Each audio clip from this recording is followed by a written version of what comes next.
सबैतिर ल्याउँछन् सानो फुल्नुको पात सानो फुलुको पात सानो भात यसो गर्छ अनि यसलाई यहाँनिर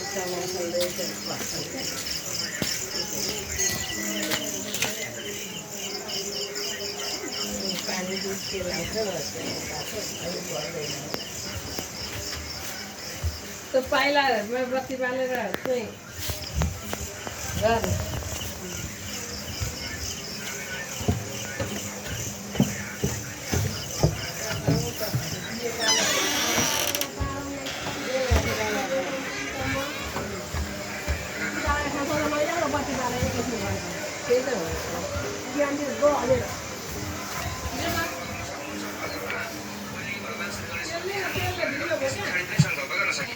सर्वप्रथम अब यसपालि हामी के गरौँ त भन्दा सर्वप्रथम भगवान् श्री गणेशको ध्यान गरौँ। त्यसको लागि के गर्ने त भन्दा हामीले दुबो लिने अनि एउटा हजुरहरूले फल लिन सक्नुहुनेछ। दुबो सहित एउटा फल अनि चन्दन फुल अक्षता लिएर